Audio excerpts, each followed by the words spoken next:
For the past decade, Eric Trump has been working closely with his father, serving as the executive vice president of the Trump Organization. He's also worked as a key advisor on Donald Trump's 2016 and 2020 presidential campaigns. Eric Trump has been fairly vocal about his suspicions regarding the validity of the election results and, much like fellow family members, has used Twitter to voice the majority of these concerns. In a tweet that has since been deleted, Eric Trump threatened the Republican Party ahead of the announcement of the Electoral College results for the 2020 election in January. As reported by CNN, Trump shared, "I will personally work to defeat every single Republican senator/congressman who doesn't stand up against this fraud. They will be primaried in their next election and they will lose." The controversy continued on the morning of March 3rd when Eric Trump posted pictures of a glamorous beachfront home on his Twitter, advertising that the family-owned estate was for sale. The tweet drew accusations of fraud from critics after the fact that the asking price for the home proved to be astronomically higher than its purchase price.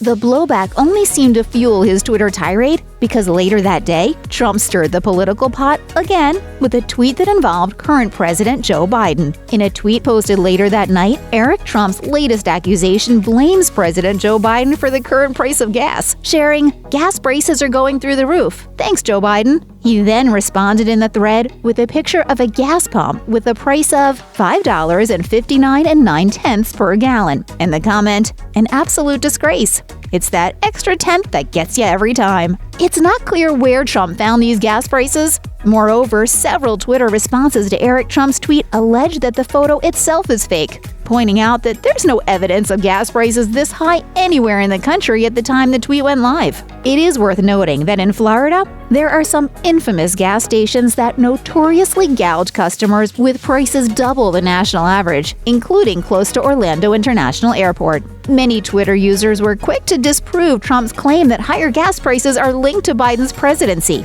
One user pointed out the big picture. The price of crude oil reflects more than half of the cost of a gallon of gasoline. Demand for oil has actually been declining per the New York Fed, but supply has been falling even faster, with the result that prices have now topped $64 for a barrel. Other users were a bit more harsh in their responses, including one Twitter user who poked fun at Trump's relationship with his father, writing, "I'm sorry, but Daddy will never love you, no matter how much you tweet about the guy who beat him." Though the closing of several key oil refineries in Texas due to the winter storm are thought to be the cause for the spike in gas prices, many Trump supporters prefer to place blame on President Biden. Eric Trump is not the only one blaming soaring gas prices on President Joe Biden. If you've been active on social media at all over the past few months since Biden took office, you might have seen the posts that blame Biden for the rise in gas prices. One Facebook post, in which a photo of Biden is accompanied by the caption, "Gas prices going up? How do you like me now?" has been shared by thousands of users. Since late April of 2020, gas prices have been steadily increasing. Back in late April, gas prices were, on average, $1.87 per gallon.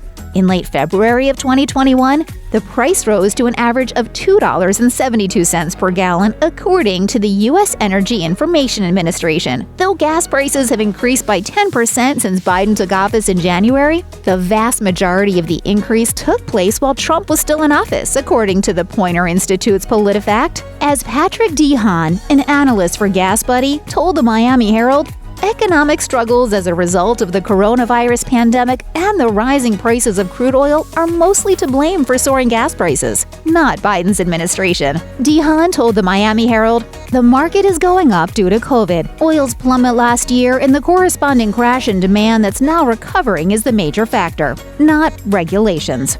And there are only supply concerns now because COVID decimated oil demand last year, and that demand is coming back now." Check out one of our newest videos right here. Plus, even more list videos about politics are coming soon. Subscribe to our YouTube channel and hit the bell so you don't miss a single one.